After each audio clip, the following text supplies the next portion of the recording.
So hello everyone, I'm Dana from SharpKey Makerspace. So let's proceed sa practice problem 2.10. So makita natin mukha siyang cam, no? Cam. Then difficulty is easy, duration is 10 minutes.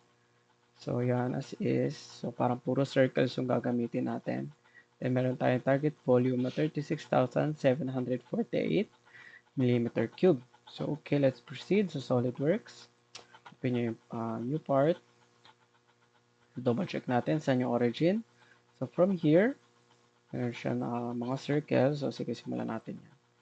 So, front plane, sketch, circle. Oops. Mga tayong tatlong circle. 1, 2, 3. Gawin na natin 4. 4. Okay, so una, R64. 64, 51, and then R18, and then 21. Oops, na-scale lahat. So, 21, 18, 36. So 64 times 2. And then inner is 51. So 102. 102. Okay, there we go. And then gawin natin tong angled portion. So makita natin yung itong part na to. Pumupunta siya sa origin. Then ito is naka-offset palabas. Kasi gagawin natin yun. So line, angle going there. Oops. Enter. Line ulit. And there. Okay. Then, angle niya is 15 from the horizontal. O tayo ng center line para reference points. Then, same dito. Okay. So, 15 daw to. Oops. Yan, 15. Then, 30 daw dito sa top part. Oops.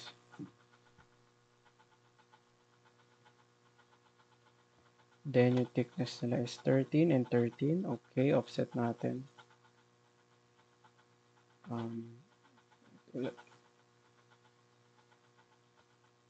Reverse. 13 dapat. Okay, there we go.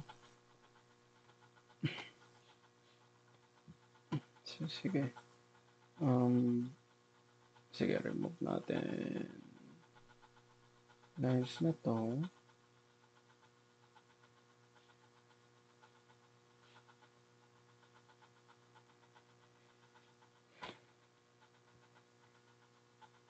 Sige, balik natin yung mga reference points.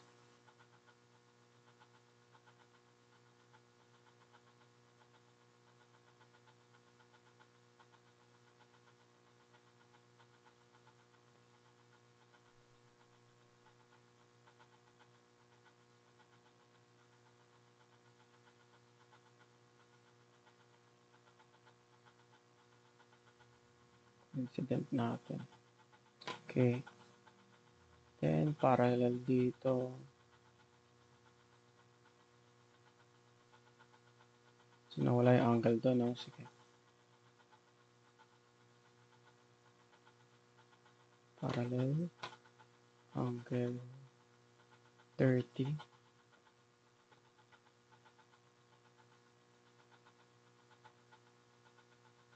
So, okay. So, balik natin yung ano. Set 13. Parang 13. Okay. Then, remove natin tong outer part. Actually, gawin muna natin to. So, para siyang center rectangle, no?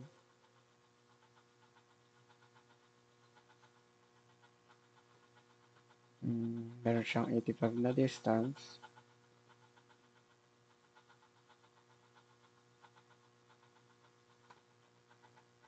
So, yung outer diameter is 32.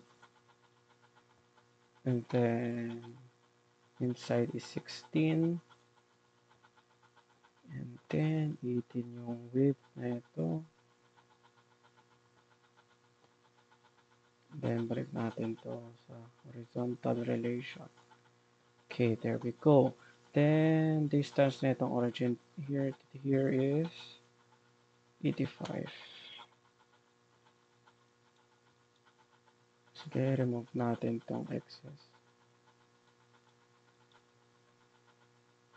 Okay, there we go.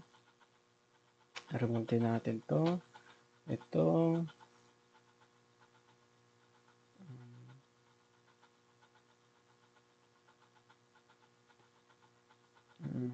Ito din. Ito. Ito.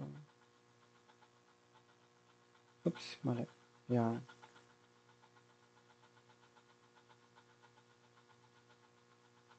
Okay, there we go. Ito din. Ito din.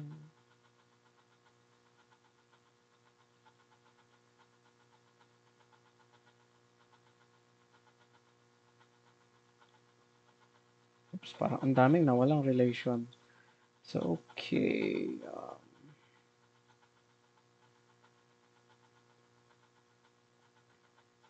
So, lagay lang ulit natin. Ito is 15. Yeah, 15. Okay, ito is 18. Tama na. Then, horizontal relation, okay naman. So, bakit tumataas pa ba ito? Okay, ito is horizontal. Incident. Actually, pwede natin remove to.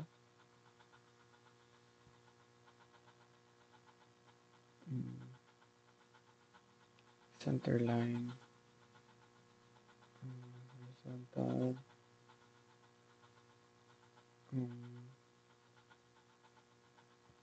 This point, then this center line ko natin. Wala pa. So, ang thickness nito is 19. Gawin na lang natin to 9 para sumunod siya. Okay, there we go. Then, okay na ba siya? So, ang ma-fillet niya is 6 radius. Okay, radius natin. Fillet 6. Pindot-pindot lang tayo.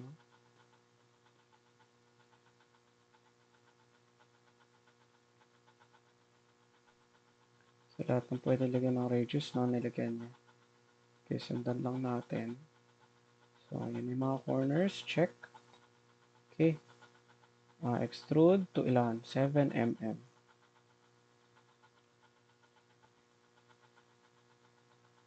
Okay, there we go. Then, mass properties. 36.75.